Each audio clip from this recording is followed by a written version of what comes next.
Au cœur du cercle de Bougouni, dans le sud du Mali, un tournant historique s'opère.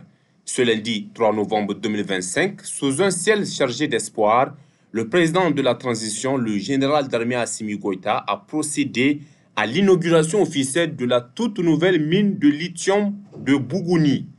Ce site minier, fruit d'un partenariat stratégique entre l'État malien, des investisseurs locaux et des groupes internationaux, incarne la volonté du Mali de reprendre la main sur ses ressources naturelles. Porté par un investissement initial de 65 millions de dollars, le projet est piloté par la Société des mines de lithium de Bougouni SA.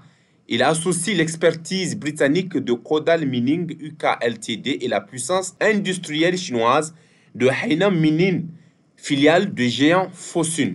À pleine capacité, la mine devrait produire chaque année près de 120 000 tonnes de concentré de spodumène, un minerai essentiel à la fabrication des batteries lithium-ion.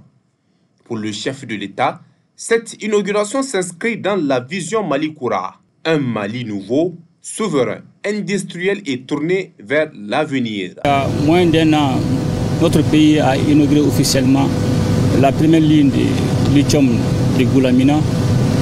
Aujourd'hui, nous procédons à l'inauguration officielle de la deuxième mine de lithium dans la même région, marquant ainsi la volonté affichée de notre pays d'occuper sa place de leader parmi les pays producteurs de cette subsistance stratégique.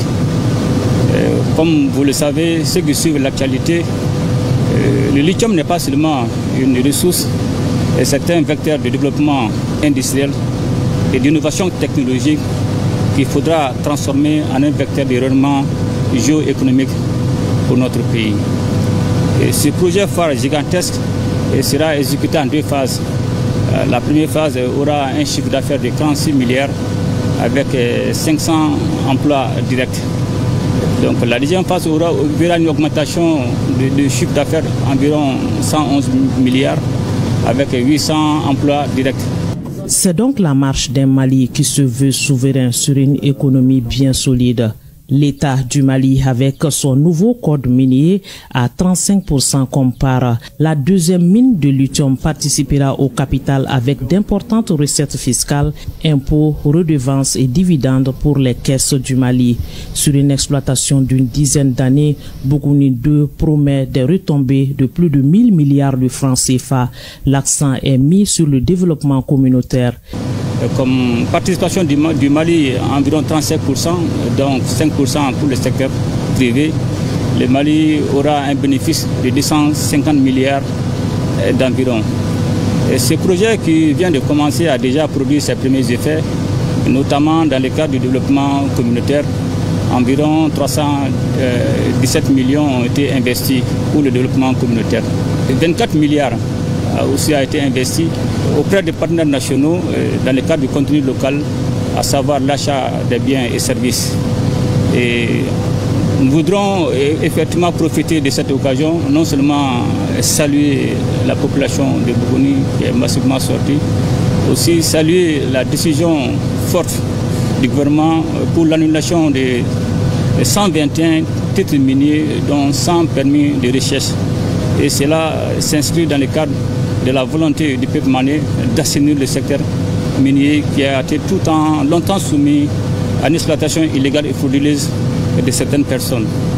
Je voudrais aussi profiter de saluer la résilience du peuple malien face à cette crise, aussi lui retirer notre volonté de faire du secteur minier un moteur de développement économique et harmonieux de notre pays.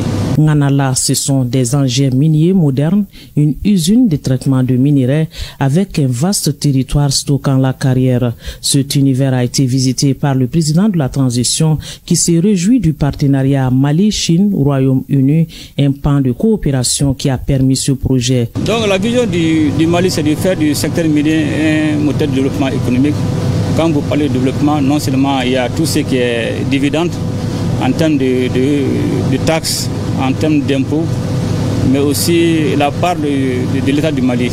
Mais cela aussi, c'est de veiller à ce que le peuple malien puisse profiter de ces différents projets, notamment l'emploi des jeunes. Déjà, il y a la loi sur le contenu local qui est désormais une obligation pour tout partenaire de veiller aux intérêts du peuple malien, non seulement en termes d'employabilité, mais aussi en termes de partenariat avec les sociétés privées maliennes. Un Togo Diakité, chef du village de Bougouni, s'est félicité de cette avancée.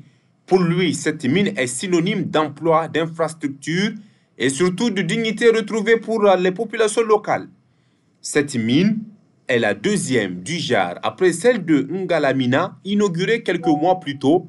Elle confirme l'ambition du Mali de devenir un acteur incontournable du marché mondial du lithium, tout en veillant à ce que les retombées profitent aux Maliens. À Bougouni, le sol malien ne livre pas seulement ses richesses, il révèle une vision, une promesse et un engagement, celui d'un Mali debout, maître de son destin.